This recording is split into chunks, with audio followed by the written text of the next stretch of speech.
Hi, welcome to Bullet. My name's Peter and I'm going to spend the next 2 minutes showing you how invoices are connected with your VAT in Bullet. We automate the whole process for you. So let's jump straight in and start creating some invoices. So let's create an invoice for a supplier we have here already called Apple. We're going to keep the PO number at 1. We're going to leave the payment date to be the same. We auto-generate invoice numbers, but we're happy with 1. We're going to put in a quantity of 1 here and a rate of €1,000. And I'm going to put the description in as design consultancy. Now you can see automatically here we have all the VAT rates in this drop down, and by default we link to 23% because that's the standard rate of VAT for most businesses. You can add in a simple discount if you want, and we auto calculate that in and we explain it to you in very simple English here what's going on in the invoice. But I think Apple have enough money, so we're not going to give them a discount. If we want to add another line, we simply click on add another line.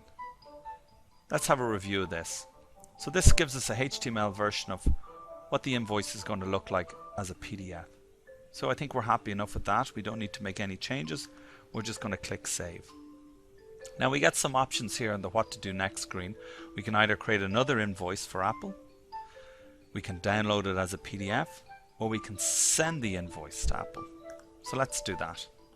So I'm going to click here and I'm going to send this invoice to Steve. I'm going to copy myself in it and I'm just going to change this consultancy. There we go, and we're going to click email. And then that goes off and generates a PDF that looks very similar to this. So you have all your company details up here, your company logo, the details of your invoice, and your bank details at the bottom. So now our invoice is created. The key thing you want to do when you get an invoice is get paid. So there are 2 different ways we can mark money in.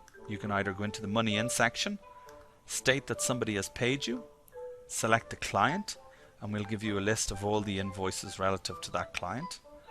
Or very simply what you can do is go back into invoices and click record payment. So let's do that, and let's do it for say €1,000 because we wanted a deposit of €1,000 off Apple. We've selected the relative invoice, we're going to click review. We get explained in very simple English what exactly is going on with the details below, which we can expand and close. We're going to click save, and then we can see that €1,000 has been marked as paid and 230 is due. And if I click on home, you'll see that the client still owes me €230. And this to-do list gives you a snapshot of what's going on in your business and what you should be doing. Okay, so let's go back into invoices and we're going to record the last €230, which has already come up here, and we've defaulted to your last invoice. We're going to click review. Again, it gets explained to you, and we're going to click save. So now we can see that that invoice is fully paid. Here are the 2 payments that have come in. If I've made a mistake, I can just delete one of these payments and add them on. So here's the clever bit. Now we're going to go into tax and we're going to have a look at our VAT. So we can see here we have the VAT period, January to April. So the VAT isn't due for 86 days. So we can see here the VAT isn't due. But already we've started to explain to you in very simple English what's happening. If you want to see the details of it, you can see them down here. And that is how Invoices works with VAT. It's all very, very simple.